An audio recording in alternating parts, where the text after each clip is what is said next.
চারপাশে প্রচুর মানুষের সাথে দেখা হবে।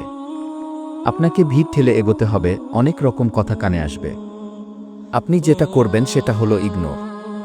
জীবনে কিছু মানুষ আবর্জনা ছড়াতে আসবে। লাইফ আপনার, চয়েস আপনার, ডিসিশন আপনাকেই নিতে হবে। নেগেটিভিটি যেখানেই দেখবেন, স্টান সেখান থেকে দূরে সরিয়ে নেবেন নিজেকে। শুনতে খারাপ লাগলেও সত্যি আপনি যাদের বন্ধু ভাবেন তাদের অনেকেই আপনার সর্বনাশ দেখতে চায়। তারা চায় আপনার কাটা ঘায়ে সহানুভূতি নামক মলমের সাথে একটু নুন ছিটাতে। আপনি সিম্পলি সেই সুযোগটাই দেবেন না। অযথা তর্কে যাবেন না, বোঝাতে যাওয়ার তো প্রয়োজনই নেই। কেউ যদি আপনাকে মূর্খ বলে, তাই মেনে নিয়ে হেসে বেরিয়ে আসুন। এই যে আপনি সময় আর এনার্জি বাঁচিয়ে নিলেন, ব্যাস ওইটাই দরকার। যে যা বলছে শুনে নিন আর মুচকি হেসে থ্যাংক ইউ বলে নিজের সিদ্ধান্তটা নিজেই নিন। যারা শির দ্বারা সোজা করে নিজের সিদ্ধান্ত নিজে নিতে পারে, তারা আসলেই জীবনটা চেনে, বোঝে।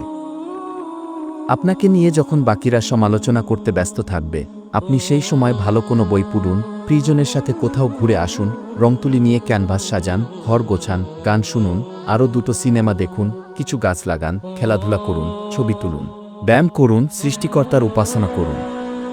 মোদ্দা কথা হলো, তাদের কথায় রিয়েক্ট করবেন না।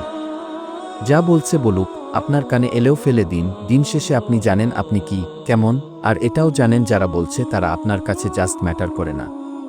আপনার পরিবার এবং বন্ধুদের নিয়ে একটা বাউন্ডারি সেট করুন, একদম যাদের বুকে মিশে আপনি শ্বাস নেবেন, যাদের সামনে আপনি আয়নার মতো দাঁড়াতে স্বাচ্ছন্দ্য বোধ করবেন।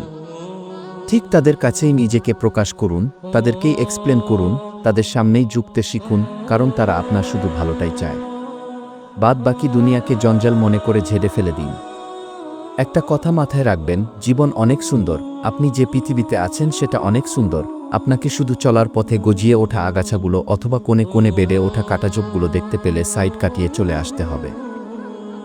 সব কথার উত্তর দিতে নেই, সব কিছুতে রিয়েক্ট করতে নেই, সবাইকে বোঝানোর কোনো প্রয়োজন নেই। এগুলো বাদ না দিতে পারলে লাস্টটা আপনারই।